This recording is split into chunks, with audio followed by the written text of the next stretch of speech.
Hey there, fellow creators. Ben here from Cinder Studios, and this week I am revisiting my single most hated video on YouTube, and that is craft paint versus professional acrylics.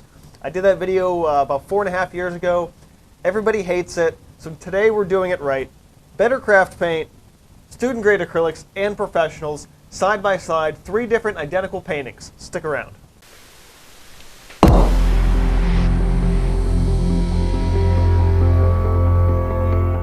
So while I went into that original video with a bit more bias that I think came across for a lot of people in a very negative way, because I've been using high-quality acrylic paint for 14 years and painting for 23, I think a lot of my bias towards the quality paint just didn't help my analysis of the craft paint. Also, I had a lot of comments that were very similar. A lot of hate comments in that one in varying capacities. It was not my intention to garner that kind of attention, but I mean, it definitely started a conversation, so I feel like at least I can say that was a bit of a success.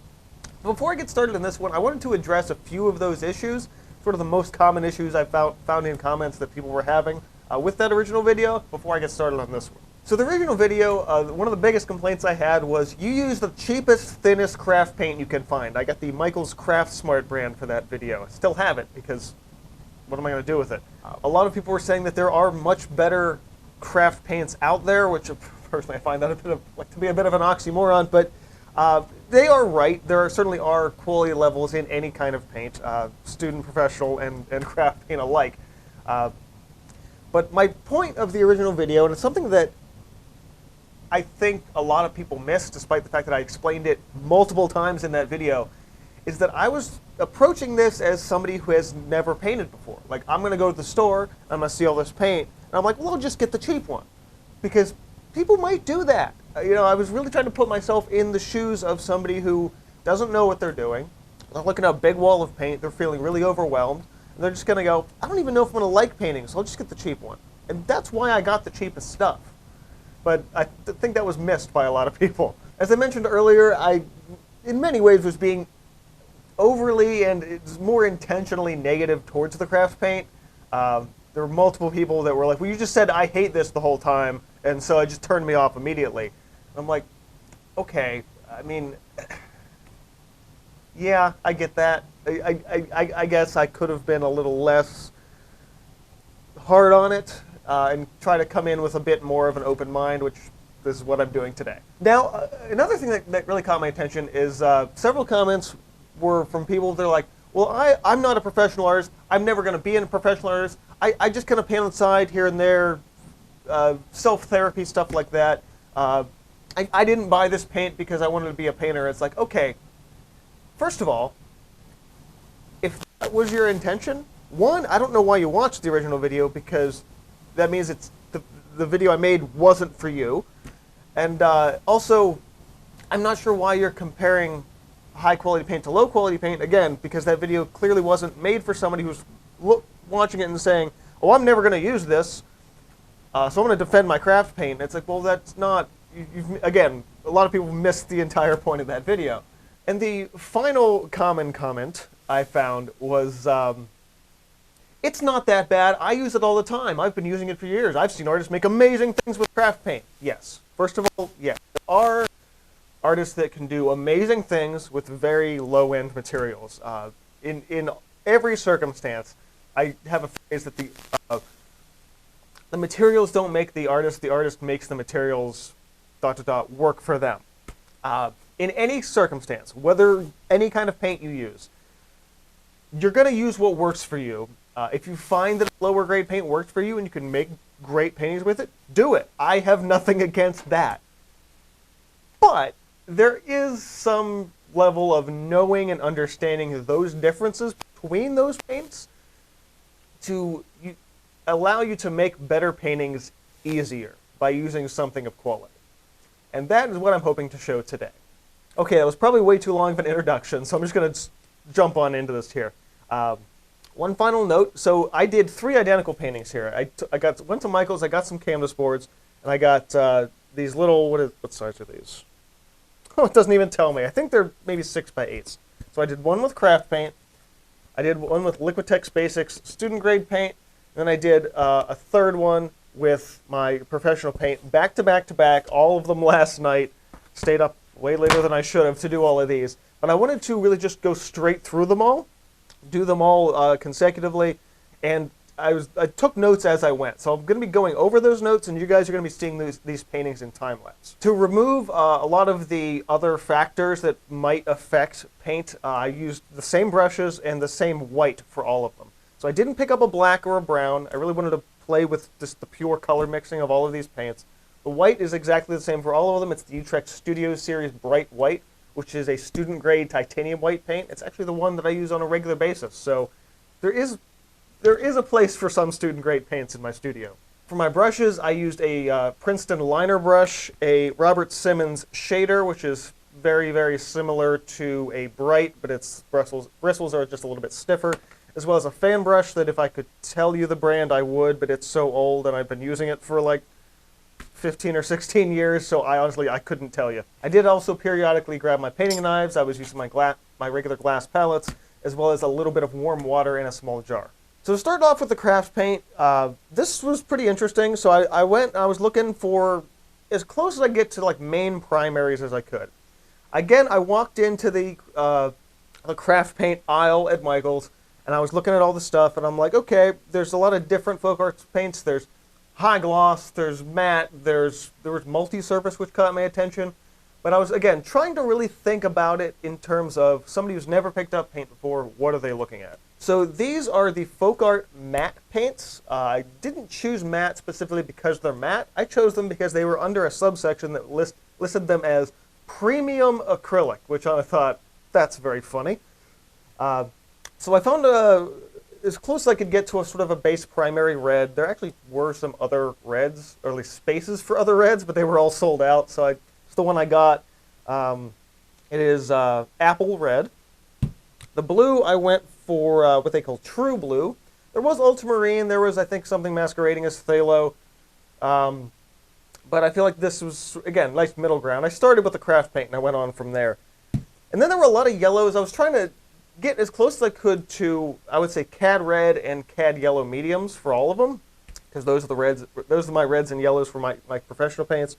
There was a medium yellow, but one that I thought actually looked closer to cadmium was one called school bus yellow, and I thought that's that nice orange yellow that I'm used to with a color like a cad yellow medium.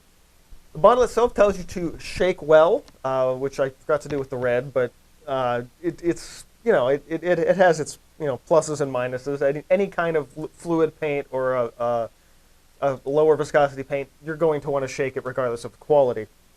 One thing that I found interesting to note is on the package itself, although it's not on the yellow, interestingly enough, it says all-purpose premium acrylic paint for decorative crafts and home decor. On the bottle itself, it does not say anything about canvas or fine art. So again, this painting, or the craft paint, is not designed in any capacity to be used on canvas. So if you're buying it for canvas, you got to know that. That's not what it's for. It's not what it's designed for. Now, there are artists that can do it, but if you don't know what you're doing, that's a pretty obvious factor right there. There's also no pigment information whatsoever. Light fastness, things you'd expect on artist grade paints, just not there. They're more happy to tell you that it was made in the USA than anything else about it. So as I mentioned at the beginning here, I'm using the same three basic canvas boards for all three of these paintings. The folk art craft paint, which runs about $1.50 or so. I think mine was $1.49 is what I spent on that. For each of those little 2 ounce 2 ounce or 59 milliliter bottles. One thing that was immediately noticeable compared to the original Craftsmart stuff that I bought a few years back is that it is notably cleaner and easier mixing with the higher quality white. And I say easier mixing, and that's exclusive to mixing it with the white. And you'll see a bit why in a bit. Overall sort of viscosity I found to be hard to describe. The best word I can use for it is gloopy. It's somewhere between a soft body and a fluid, but it doesn't feel like either of those. I can't quite describe it. When I pull some up with the brush, it has a little bit of a resinous string to it. And I'm not sure what that viscosity does in terms of a pro or a con. It just feels a little bit off. It doesn't feel like it's something that should be on canvas, as it's not designed to be. For applications that I thinned with water, I could definitely feel it almost felt more like watercolor in that sense. It just the paint broke apart and dispersed a lot in that water. Now that I think about it, I think that's why people say don't mix your acrylics with water, is because of paint like this, because it really just kind of like it in many ways felt like it just dissolved anything that was holding that paint together. One of my biggest issues in using this paint, and you're going to see this a little bit with the student grade paint as well, but I really struggled to mix good dark colors. Everything just kept turning gray. I couldn't get a good chromatic black. And browns, good lord, browns were nearly impossible. And now what I think was the biggest issue I had with the paint overall is just I just was unable to get good dark, clean dark color mixes. Everything, like, it doesn't matter if I started with red or started with yellow or started with blue or made a green first or made an orange first. Everything just turned gray. And I'm like, okay, I mean, I like having some grays, but I need a good brown here. I need a good chromatic black, and I just was not getting that regardless of how much I mixed or anything like that. It just made it pretty much impossible to do. As I was working, especially doing some of the water layers and things like that, I found that these sort of half-dry layers, as I was building color onto color, just ripped up almost immediately. It was so fast and so easy to just pull that half-dry color up. I started to wonder, what is like, and any concept I have of layering with acrylics was completely backward and wrong using the craft paint. I had to completely rethink my entire process and completely change how I was layering the paint. In many ways, a lot of the hues, and talking about the grays, is that the paint felt almost chalky, not in the sense of the consistency and viscosity of the paint, but the overall hue of the paint felt chalky. Now, some of that could have to do with the fact that it's a matte acrylic versus a more glossy one, but I actually don't think that that's really what I'm talking about here, at least in my notes anyway. It was yesterday. And just thinking about it and looking at the finished piece, I can see that the colors just feel a little bit grayed out. Everything feels less saturated, and well, to some degree, that's a good thing for painting. Wasn't my intention, and it's not. It doesn't come across as being an effective paint in that way. Interestingly, I did find that the paint was drying a little bit slower than some of my higher quality paints. I don't know if that's strictly an advantage here, especially I was trying to, on such a small scale, I really needed that painting to tack up so I could jump into the next layer, and it just wasn't happening. And again, I was struggling, especially with water lines and even in the grass too, to really find the colors I needed to. I've ended up doing a little bit more color layering with bringing in some warm values later in the piece. I was creating, in many ways, sort of faux mixes and sort of faux glazes in order to get the colors where I needed them to be. And yeah, it worked, but honestly, like, I felt like all of my basic color mixing principles were just didn't apply to this paint whatsoever. Another thing that I noticed, especially towards the end of the piece, was that the dried paint on my palette was lifting extremely easily. Like, I was mixing paint on top of paint that was already drying my palette, just trying to get some new mixes. And I'm like, wow, this adhesion issue is massive. Like, I can't even imagine what this would do if I tried to, like, I don't know, varnish the piece or come back in later with a stiffer brush. I'm actually tempted to try today to just see if I could scrape some heavier paint on top of what was already dry, but honestly, I'm worried that I'm going to just slice straight through that paint. The adhesion is just so subpar that it's unimaginable. Another issue I was having is a lot of my personal techniques rely a lot on dry brushing, and that was nearly impossible to do with this paint. Now, you could argue that you can't really dry brush with a fluid acrylic. I would highly disagree. It's just about wiping off a certain amount of paint, but the overly water base of the craft paint doesn't really allow you to dry brush effectively. Overall, the folk art matte paints are certainly better than the super cheap Craft Smart 99-cent paint, but honestly, it's a marginally better option. Honestly, I found the entire piece, as much as I really struggled for a lot of stuff, the challenge was really interesting to me. You know, despite 20 plus years of painting with acrylics, I was actually really challenged to get my values and to get my colors to be right, which, while very fun for me, I think could be extraordinarily challenging and frustrating for someone who's new to painting.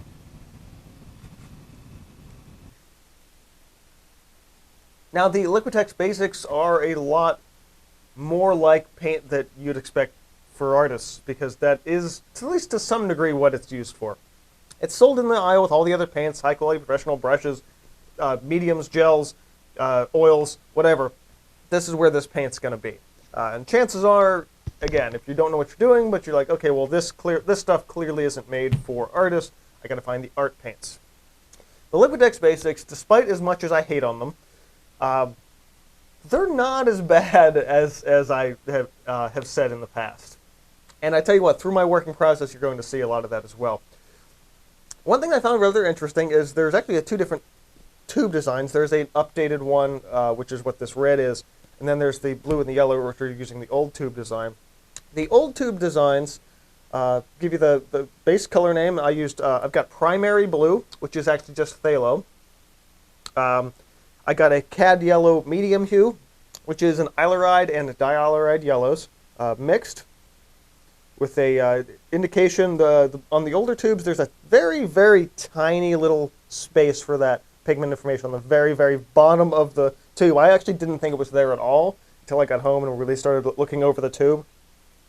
It says permanent, water resistant, and flexible when dry. Mostly just company information and that, and then the very bottom it gives you light fastness, translucency, transparency, and that pigment information. Now, on the newer design tubes, they seem to have rectified this. There is both the color here, in this case the red, red medium hue. You're not going to get pure pigments for cadmiums in student grade paint. You're just not. It gives you listed the pigment codes. In this case, it's PR170 and PR9. Looking those up, those are actually two different variants of naphthol red, I think. And this one, again, also gives you that pigment information on the front and on the back, front and center, right in the middle. So clearly they've rectified the issue with the tiny sticker on the back of the other tubes. Now for the Liquitex Basics, this was, I mean, obviously there's a viscosity difference, and that was immediately noticeable.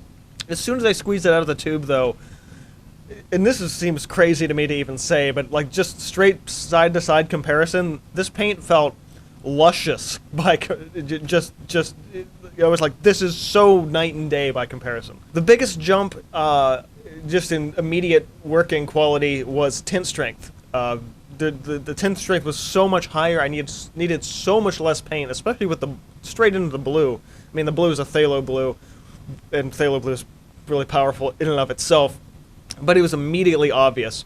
Now, one thing I want to make note here is that this blue, because it's phthalo, and the Craft Smart or the Folk Art matte paints, as well as my high-quality professional paints, both of those blues are going to lean warmer. This is a cooler-leaning blue, so this piece, in an overall color mixing, is going to look a little bit different because of that.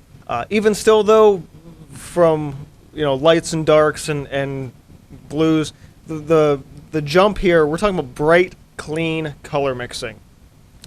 Compared to the craft paint, you're looking at just all of those colors just pop a lot more, and that's immediately noticeable. And again, needing a lot less paint to do that. Again, color mixing wise, you're talking about you're mixing your colors and switching hues way faster. I want to add a little bit of red or a little bit of blue to this. Those color jumps are almost immediate, and it really, really change the color. It doesn't just kind of gently shift between one grayed out color to the next.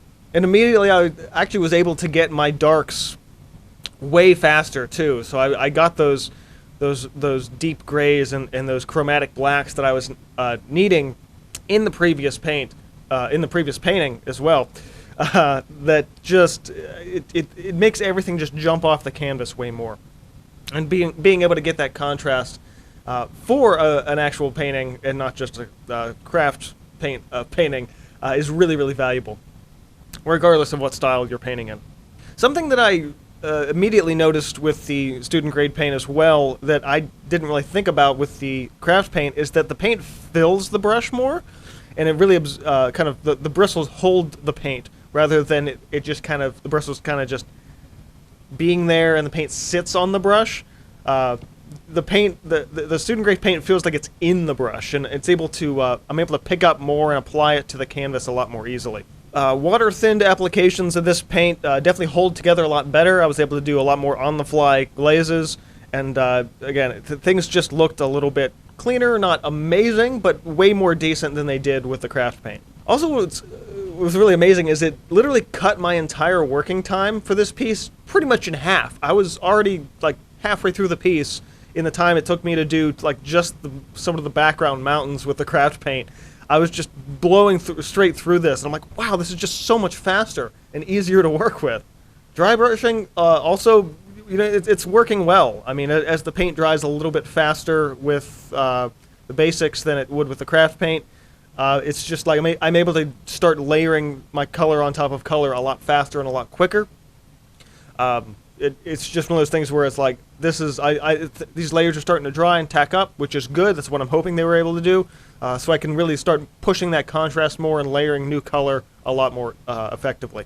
Now that half-dry paint, an adhesion issue is definitely better than the craft paint, but I was still having some of that issues. Little bit of water thinning, dragged on some new layers with some of those thinner applications. And I did notice that I was ripping that paint straight off the canvas, so I had to slow my process a little bit. But I did see that there was a distinct improvement from the craft paint, but that adhesion issue is still there a little bit. And despite the adhesion things, the paint is better at sticking to itself. That was another issue I was having with the craft paint. Is the paint just kind of, felt like I was pushing it around too much. But this paint, I was actually able to go paint on top of paint, layer as I've been talking about, and the paint's able to stick to the paint that's underneath, and that's just something that really jumps out at me. The complex browns that I was talking about struggling with in the craft paint not only are very possible with the student grade paint, but they look great. Honestly, I thought that, you know, being able to really mix a good orange and then just tone that down a little bit with the blue, which tends to be the way to make a brown. A little bit of white in there too for some of the lighter layers, but I was really able to get a nice complex brown out of this paint. And interestingly, I really felt like I was in control of this paint. I wasn't fighting around with it, trying to get it to do what I needed to do. I felt like I could really manipulate it and get the paint to really serve me in terms of my overall vision and creativity for the project. Now, some color mixes did feel a little bit transparent, where personally I feel like they probably shouldn't be. Especially, I would say, the red and yellow mixes. Now, yellows, by their definition, are in many ways, and even in professional lines, yellows tend to lean more transparent. But, you know, personally, I'm used to a cad yellow medium pure, and a cad yellow hue is just going to be notably more transparent than the pure pigment would. Additionally, the red as well, I thought for sure that the red would be a lot more opaque, but it just wasn't. Again, not that opacity is really... opacity doesn't really denote quality, but for certain colors, I feel like it should cover a little bit more than it does. And some of those thinner mixes, I was like, okay, now I have to think about think about applying these colors more like glazes than I would just like flat paint on top of paint. And while the browns and my dark colors were definitely better, I still found myself kind of struggling a little bit to find a good, true chromatic black. I think the biggest issue was that it could be slightly a matter of color mixing and color bias compatibility, that I'm not getting those darks. But even when I was mixing my blues in, I couldn't get it quite dark enough. Overall, the student grade paint is light years better than the craft paint. Where the craft paint is $1.50 or so for a 2-ounce tube. You're getting a 4-ounce tube with the student grade paint, which is 118 mils. And each of those tubes were about $6.50. Now that is quite a bit more money, but you're getting double the paint, and the quality again is light years ahead of the craft paint. So you spend just a little bit more, and you're getting something that not only behaves a lot closer to a high quality acrylic, but also you're able to do basic things like accurate color mixing and layering and dry brushing and glazing without really struggling to do it the way I was doing so with the craft paint. Another thing that really struck me, and I don't know if Liquitex finally learned to all of the bad reviews of their basics line that they actually went out of their way to improve the paint, or it could be that craft paint is so bad that it, again, makes this stuff looks like a luxury vehicle of some kind by comparison. I just found that I was like, wow, these are better than I remember them being. Again, I don't know. It could be just the stark contrast of the craft paint, but honestly, they're not as bad as I thought they were. And like I said before, with a lot of my notes here, this paint just works. And I think that's why I think a lot of artists will use the basics, is because the paint just works. Now, there is something better than works. So there's works in exceeding your expectations, which is what the better paint's for. But in terms of coming from the craft paint to the basics line, I was like, the paint works. It does everything that I was trying to do. At least most of the things I was trying to do, I was able to do with the student grade paint. And I think that shows a lot. Now, my professional paint, I actually have 3 different brands here because I mix and match a little bit. So artist and professional paints. So I have some of the Utrecht Artist Acrylic colors. That's what my Cad Red Medium Pure is. My red is a golden CP Cad Red Medium. So again, pure cadmium pigment here. And then my blues, because I always lean towards warmer blues, my blues in this video, to make something that's closer to primary, is a mix of blues. So I mixed my Prussian Blue Hue, which is already a mixed pigment paint, of a phthalo, a violet, and a black to get the Prussian. And then some cerulean blue chromium pure, which gives me a slightly brighter and ever so slightly greener tone. And mixing those two together gets me something, I would say, probably very similar to like an ultramarine, actually, but a little bit cooler than an ultramarine. But it's a warm blue, but it leans cooler, and I have my own preferences for blues, and that's why I used a mixed one. Pigment information, stuff like that on any kind of artist or professional grade acrylics, it's usually going to be on the back, sometimes on the front and the back, like the Liquitex stuff. But I actually have a whole video about reading the back of paint tubes, and I'll just link that because that is where all of that information is. And this is something that I think, if you're an artist watching this, you probably are familiar with all of that information. Okay, so high quality, professional, and artist grade acrylics. Obviously, there's going to be a price difference here. I think the smallest tubes, the smallest little 2-ounce tubes that also, even some of the big ounce tubes, depending on where you're buying and chasing sales, I think you're spending a minimum of maybe $10 to $12 per tube. So we've at least doubled the price of the student grade paint. But it's an investment, and it's a good investment. And it's one of those ones where it's like, the difference, even jumping from student grade, or from craft paint to student grade, is a big jump. This is yet another big jump. And what's interesting is, part of me is like, even though I know there's that difference, I think about it like, how is there that big of a difference? That jump is going to be crazy for people who have never experienced it. So high quality heavy body paints are certainly very stiffer than the softer bodied student grade paints. They're soft and medium body. I think student grade paints is technically considered medium body. They're stiff and loose at the same time. It's really a difficult thing to describe. They're definitely thick, which I think is kind of where I'm getting stiff from. But they're loose because they still flow a little bit, especially when you add just a touch of water to your brush.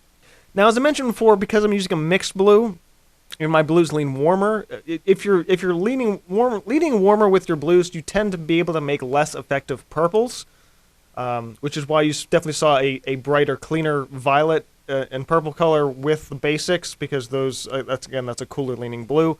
But weaker purples with both the craft paint and actually with the high quality paint, and that's just a matter of color bias in terms of using a warmer blue, so it's going to create a weaker purple as a result. Interestingly, I need even less paint than the basics to cover the exact same area. I not only put out less paint on my palette, but also I'm using fractions on top of fractions of what I was using with the student grade paint to cover a considerably larger area. Thinning the paint with water feels like I'm really pushing the paint just a little bit further without destroying the opacity in the paint itself for those quick applications. And that's something that one of the things I say is a great thing about a high quality paint is you can thin it with water without worrying about things just breaking down on you. I'm also really able to use all of the paint that's on the brush, and I didn't have to keep re-dipping into the palette as often. I just kept using it, I kept spreading it around, used the back of the brush, squished that paint out. Wasn't really able to do that, and you may not have seen me really try to do it with the other paints, but I could tell just by working that I just couldn't do that. I had to keep going back for more. This paint I don't have to do that with. I'm just using everything I can off of that brush. And every stroke from that first thick application, when I first dipped the paint, to getting that last bit of paint out of the brush, all of that paint looks exactly the same in terms of overall quality. And I don't feel like I'm scraping the bottom of the barrel for paint. I'm really using all of it and using it effectively in that way. Where the basics were the Cadillac of paints compared to the craft paints, these are a Rolls Royce. It's like, you can't get better than this. It's just like, the basics were light years ahead of the craft paint, and these paints are light years ahead of the basics. And that's, I would say, primarily how much you can do with it and the overall brush feel of the paint itself. Now, this paint does tack up quickly, but I do find that I can still rework color into color and canvas at any time. A lot of that sort of half-dry phase that I was talking about earlier with the other two products, that's not a problem here.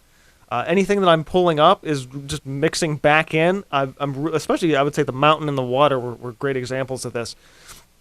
Just being able to mix directly on the canvas without having to worry about that paint ripping up and looking terrible is a huge advantage. For the next sort of visual and visible layer, there was really no waiting time here. I was able to jump between visual elements, between the mountain and the grass and the water and all of that, without any struggle. I wasn't concerned about things not being dry. Things tack up pretty quick, especially, high quality paint on canvas.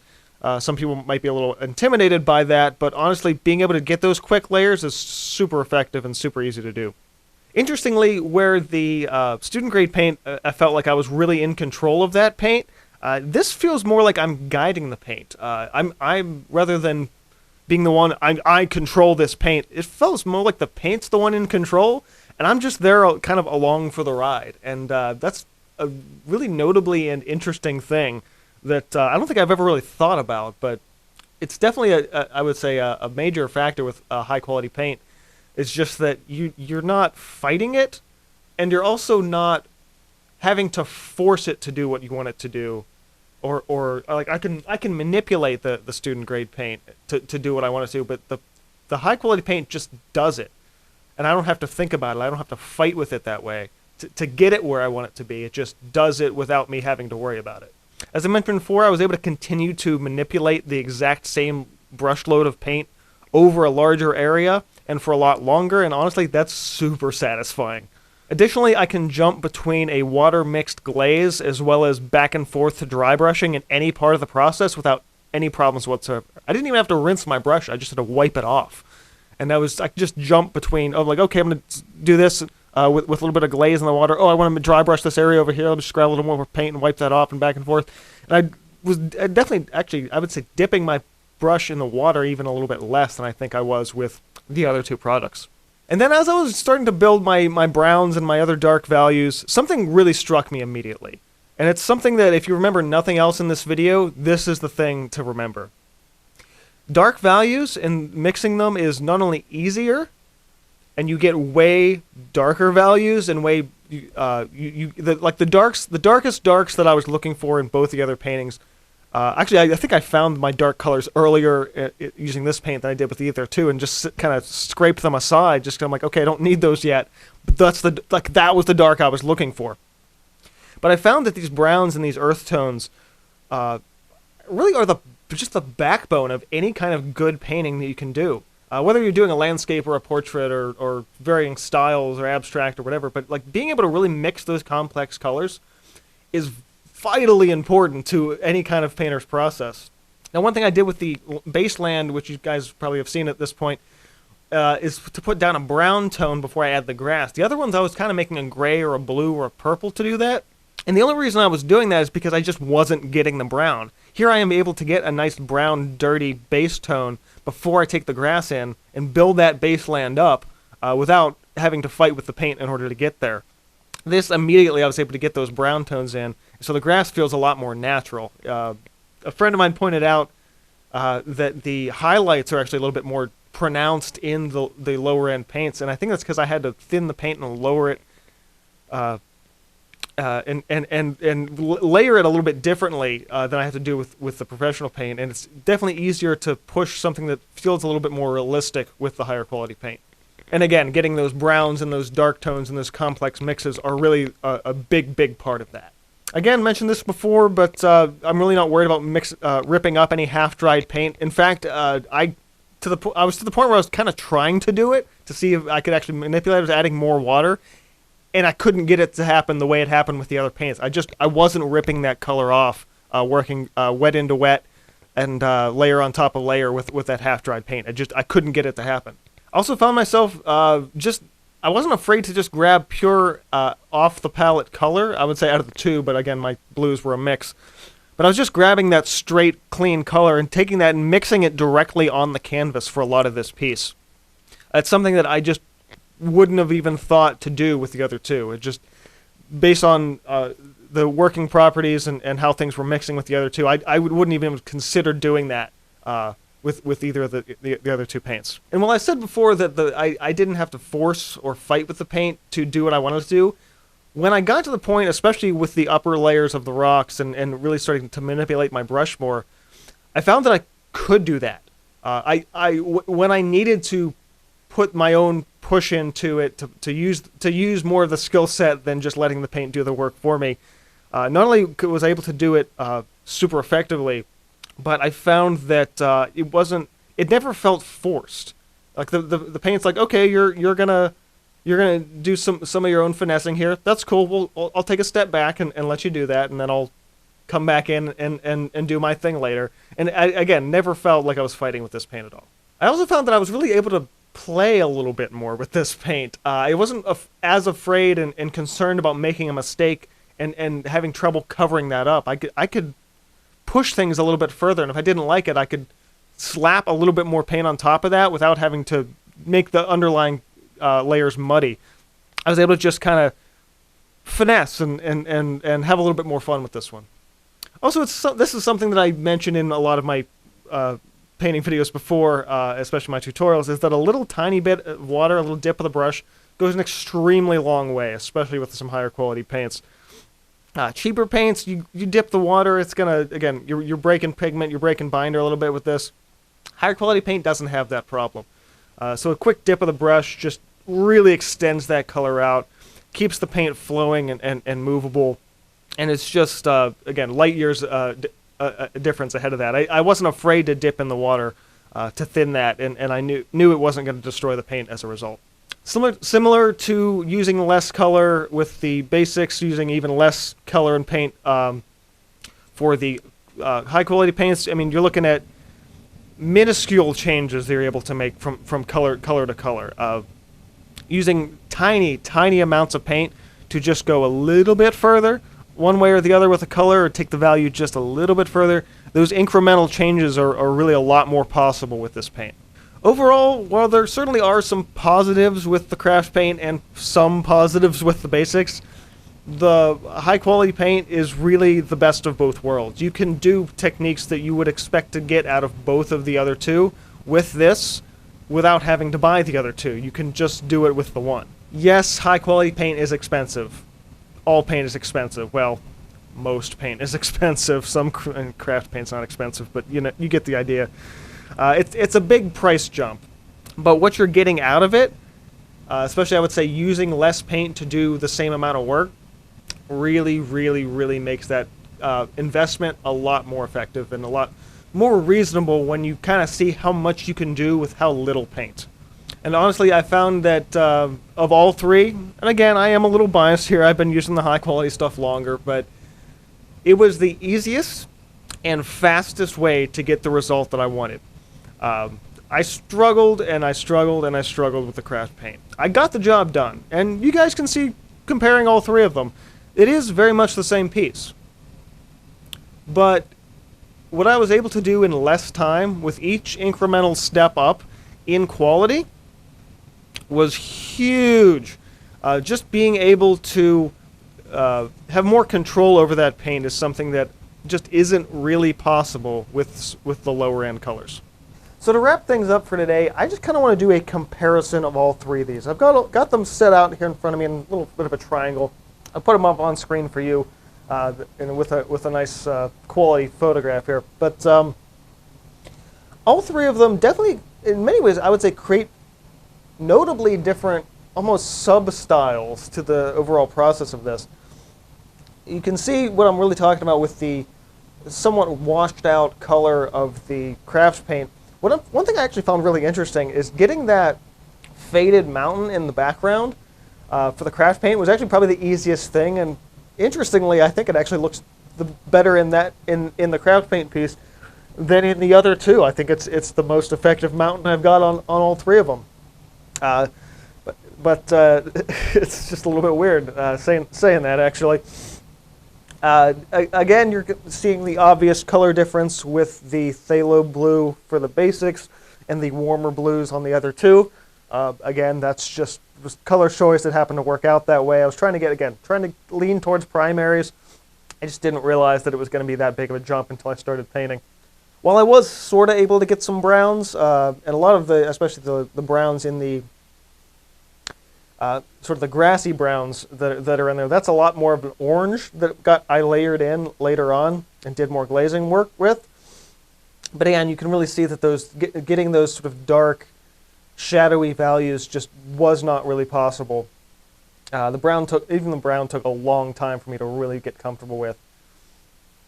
And then you can really see you can see a lot more of the underlying texture, especially in the thinner applications, both in the craft paint as well as in the student grade paint. You're getting a lot more of that canvas texture underneath, where on the professional paint you're getting, you're still getting it, but it's way less there, and the thinned applications just feel smoother and more natural, to where the other two I was definitely trying to and needing to do more glazy layers to do what I did in the professional grade paint in one layer, really. Well, two layers. Layer for the shadows, layer for the sky. But in the other two, it's a lot more. There's a lot more greens in there. There's a lot more deeper blues in there, and it's just because I couldn't quite get that nice deep brown I was talking about with any of them. There is obviously a little bit of difference between all three of them. I mean, I was doing them, one after the other. But the sketch changed a little bit with each of them, so there's some minor differences there. But the overall technique and process that I did for all three of them was as much of the same that I could make it as possible. So what are our takeaways here? Well, my first thought with the craft paint is I wonder if this could actually be used for underpainting. And while I do think that the idea is there for doing it as underpainting, the obvious adhesion issues would be a bit of an issue. Like half dry, a little bit dry. I was having that issue on my palette with that paint ripping straight off. So if it does that on the canvas the way it did on my palette, then it would not be an effective underpainting, because you'd do the underpainting, come on top of it, and rip that paint right off, so it wouldn't really make any sense to do that. Now the basics, on the other hand, I think could be an effective use, and might be what I end up using them for here in my studio, is doing an underpainting with those, then coming in with the high quality paint on top. Less of the adhesion issues. They're still there, but not to the extent, and I wouldn't be as worried about it with these as I would with the craft paint. Actually, when I was at the store, I did find that Liquitex is making a fluid version of their basics now, which I think would be a really great and effective choice for a lot of artists to use those as an underpainting before coming in with the heavy body acrylics on top. And again, artists and professional grade acrylics, they're not going to be for everyone. If you're happy with the craft paint, use it. I'm not. And I feel like it both, if you're planning on doing more serious work and taking your work seriously, getting even one step up to student grade paint is going to be in your best interest. If you're serious in the long term, you want to sell your work, take the investment. Get high quality paint. Not only will your paintings look better, but you're going to have a lot less of a problem getting cleaner mixes, getting those darker colors, getting those complex browns. When you don't have to fight the paint, you can focus more on your composition and making better art through the skills that you build in sort of the basics of drawing and painting. I don't want to have to spend the extra time trying to mix a color, not getting the color I'm mixing. If I can have all of that be way easier, I can spend more time designing my composition, working on my line work, playing with my colors, shapes, and values, so I don't have to worry about struggling my way through and then maybe making a less effective painting because I spent so much time mixing the paint that I now have forgotten what I was trying to do with the line work and the composition. So while I don't necessarily think I'm going to make everybody happy with this video, I definitely think I've addressed a lot of the problems of the video from 4.5 years ago when I did this the first time. I can't imagine people that hated that video so much are going to watch this one, but for anyone new coming into this or having not seen that original video, I hope this has really shown that when you do a little more research and you spend a little extra money, getting better quality paint really makes a huge difference in the overall quality of the work that you create. While you don't necessarily have to buy good paint, again, I was able to make the same painting 3 times with all 3 paints. Semi-effectively for all of them. But there is something to be said about using what you have. And if all you can buy is craft paint, get really good with that. So by the time you try a higher quality paint, if you get a chance to try high quality paint, you're going to be more well equipped to do even better work with that paint than you would have if you made that jump without having to really know that difference. I can't tell you what to use and what not to use. I can only make suggestions based on my own experience. That's all I'm ever trying to do with these videos. But I do want to say, if you're a longtime fan and you watched that original video, did I do any better this time? Let me know in comments.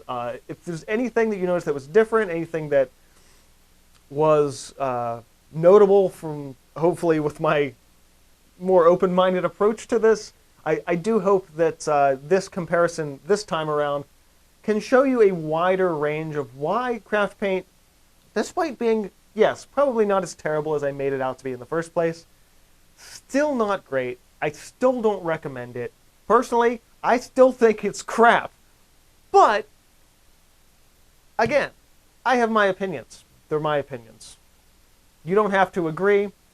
All I ask is that you respect the process and respect the fact that I went through the whole damn thing to do this again and still came up with the same, roughly the same result. Craft paint, it's not great. Get student grade paint if you're going cheap. But honestly, I still, at the end of the day, absolutely recommend to artists to buy high quality artists and professional grade of paints because you don't fight with them and you can just focus on your work. So if you enjoyed this video, learned something, want to show your support, all of that, comment, like, subscribe, check me out on social links in the description box below, including the community Discord, as well as where you can buy my artwork online over on my website, cinderblockstudios.com. This has been reminding you to keep on creating, and I will see you guys next time. The edit for this video is going to be a bitch!